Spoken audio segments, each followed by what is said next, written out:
Hey guys, just came outside here to my deck. It's August 12th, just about noon, and I got a lot of work I got to do here in the garden, a lot of picking different things, a lot of different tomatoes. I got to pick some peppers, got to pick green beans, got to take a look at some things. Later on this evening when the sun starts going down, behind these trees here behind me, let me just show you this, down here behind the trees behind me. Then need to start putting a little bit of my fertilizer on that I got from my compost and things that I've made up, and then after that do some watering. And then in between that, me picking and doing that, I'm going to show you some things I'm doing here in the side yard. This year I'm going to be overseeding my fescue lawn, and I just watered it this morning, so I'll go over the sprinklers that I got. They're pretty cheap, but they get the job done.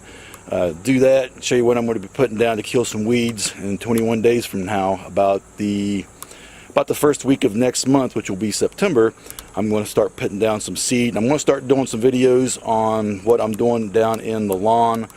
I think it would be beneficial for me and maybe somebody else out there that knows what they're doing.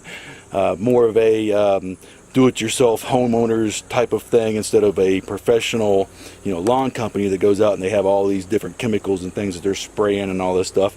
Just something that you can do for a normal do-it-yourself type of homeowner for your lawn as well as your garden. So stick around, because that's coming up next right here on North Central. All right, got my basket. Let's get some beans.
Oh yeah, and that's only about half of the ones that I picked.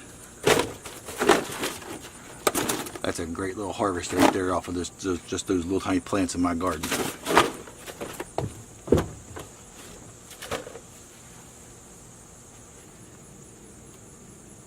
Lots and lots of peppers.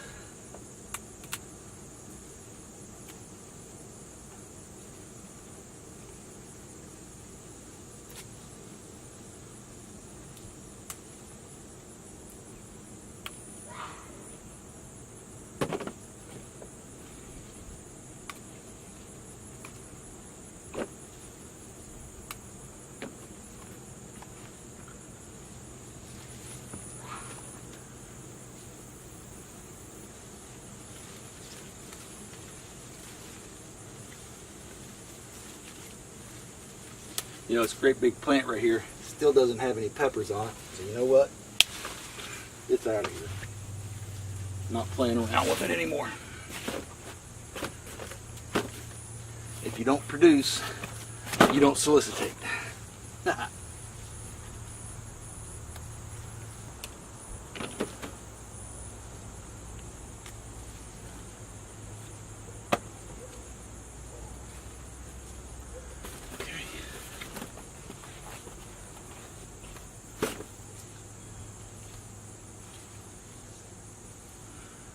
This little bell pepper plant right here has got a lot of flowers on it, so that'll stay for a little bit longer. This bell pepper plant's actually got some bell peppers growing on it. There's 3 with another 4, 5 bell peppers growing on it. So it's doing a lot better than it was. So let's go over here to the other peppers and check these out. I don't know if you can see it or not, but if you look at that pepper, you can see all the striping and stuff on it. That's an overripe thing, and it's been on there way too long. Should have picked it a long time ago. So either that or it's some type of deficiency, some type of nutrient deficiency or something.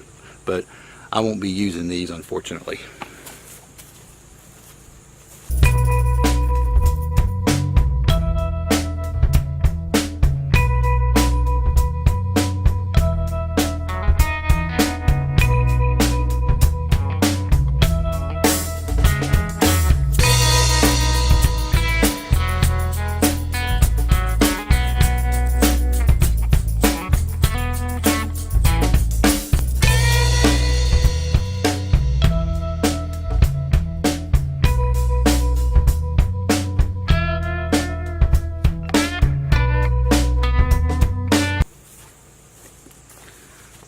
Two very nice bell peppers off that plant, and there's a couple little ones growing.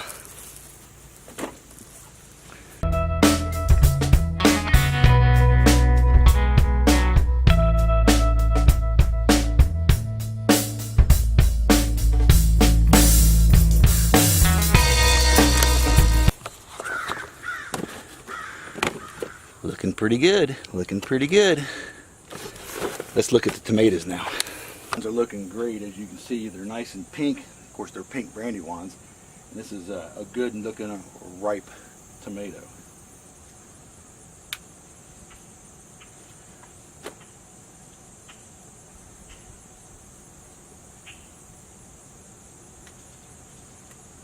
What a great looking tomato that is.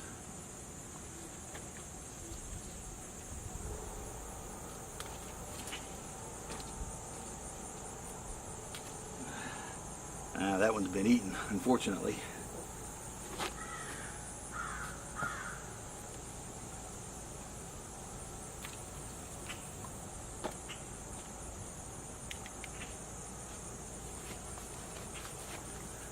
This is one thing that I really don't like about the Brandywines. They're very inconsistent when it comes to producing tomatoes. You get these odd looking shaped ones like this a lot of times. And usually when they're green like this, and I see them, I just pick them off the vine and throw them out because I don't want the plant putting any energy into it. But this one got past me. It's ripe, and I'm not going to put it in the basket. I'm going to throw it out. But having said that, with the Brandywines, they're probably one of the greatest tasting tomatoes as far as heirlooms are concerned that I've really ever had. So I do recommend Brandywines. They're a very, very tasty tomato. Here's another one, like I was saying. It looks good from this side, but when you turn it around, you got that neat looking thing right there, and on the bottom side of it's like that. I was looking at it like this, facing me all the time, but when I picked it and I turned it around, you know, it's one of those. So I'm gonna go ahead and take this one. I'll probably just split it in half. But this is the inconsistency that you get with a lot of the Brandywine.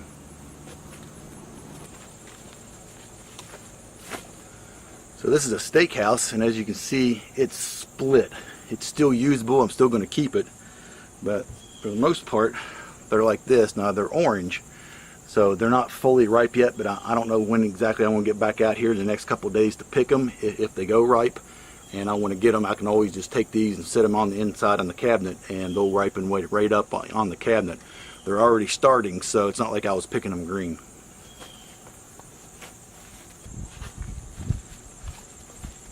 Another super steak, and you can see a lot of the Brandywines are almost as big as the super steaks. This is a hybrid, and it was just getting all ate up with blight. In fact, all my plants are getting ate up with blight. Blight's a funny thing. Just about every tomato plant is actually, you know, gets blight. I mean, they just get it. It's just one of the things. So if you look at my plants, I really cut them back, really cut the foliage and stuff way back off of them, and the Brandywines have bounced right back. These not so much. But this is a super steak hybrid, and they produce nice looking tomatoes like this. However, they also produce little tiny tomatoes like this. So you get what you get, basically. Alright guys, so that's pretty much it. Super Sticks, Brandywines. I didn't pick any of the Gladiators. They're more this color right here, but I know that I like them when they get actually red on the vine, and it actually takes them a little bit once they reach this stage to get red on the vine. And then once they're red, they'll stay on the vine for 2 or 3 days before they actually start getting real soft, and I don't want to use them. But the Brandywine pinks are just excellent looking, and these will sit on the counter for a little bit before I actually use them. The peppers, the bell peppers, very nice looking bell pepper, and it's great. The green beans, this is a pretty good little harvest for me today. Alright guys, so that's pretty much it as far as in the garden itself, at least until this evening. It's when I go and I put down some compost and do some watering.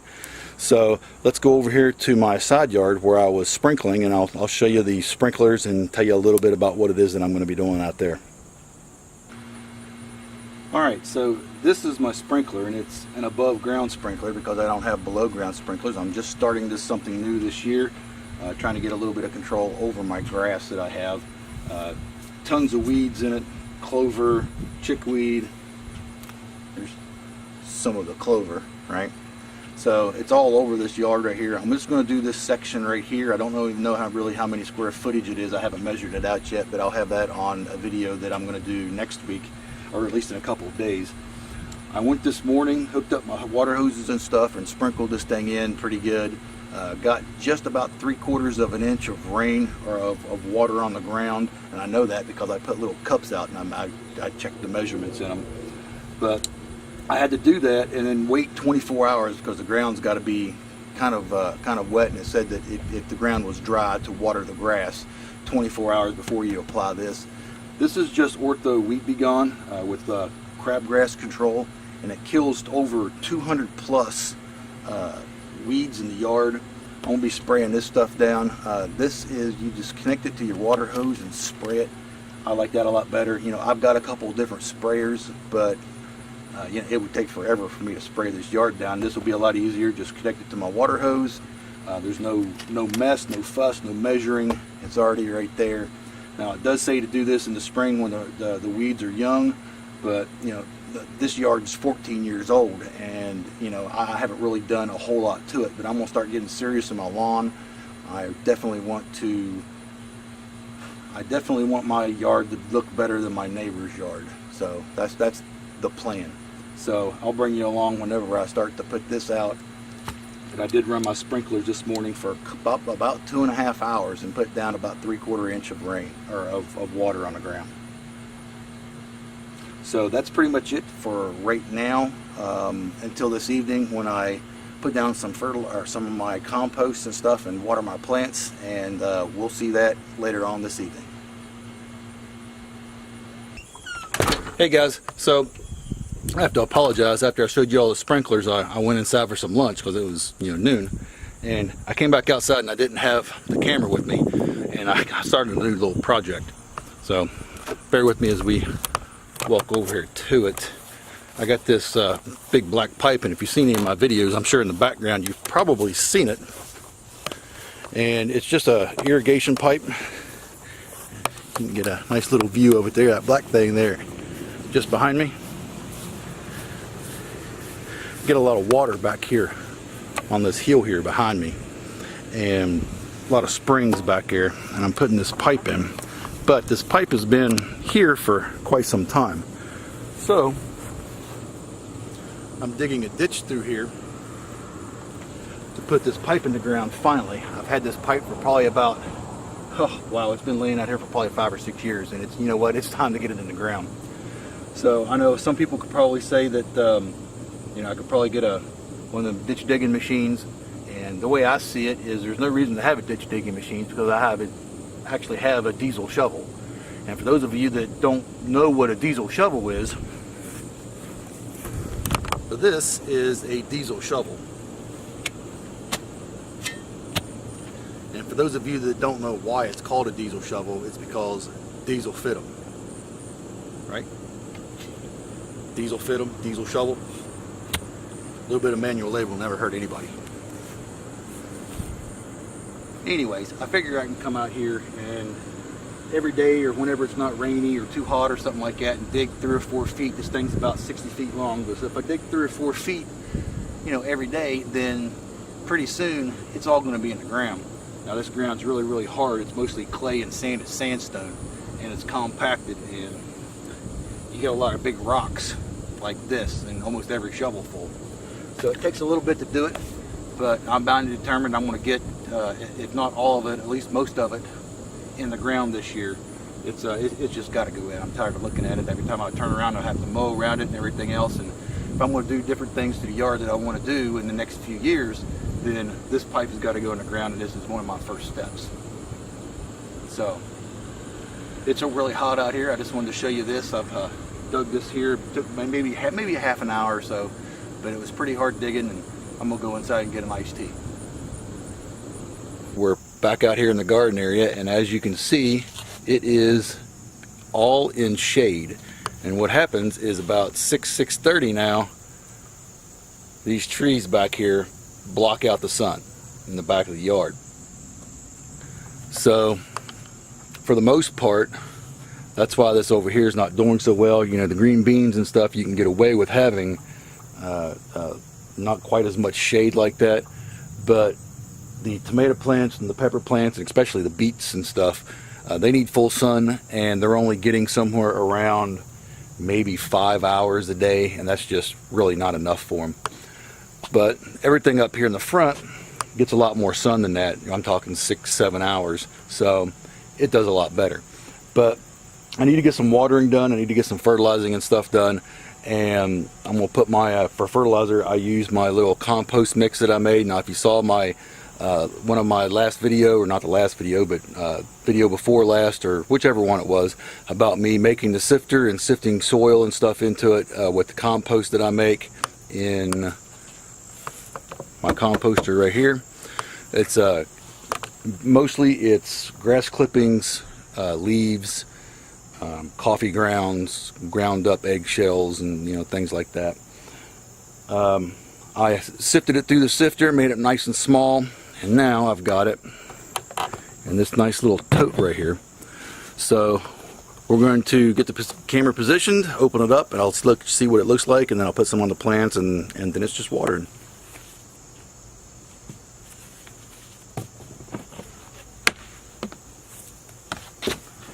Alright, so this is what it looks like. Nice compost. Now this is my compost out of my composter, and I just told you what I put into it. It's got mushroom compost and cow manure compost in with it, and then I put another thing of eggshells in it, so that's all the whole white stuff that's in here is crushed eggshells. So I just have a little cup. I get a little cup, go around each plant. I do this once every week or two or so like that, and it gives it that nice little boost. So I'm just going to go around to, I've done all the plants around here. I just got to do this bed with the compost, and then I'm going to water.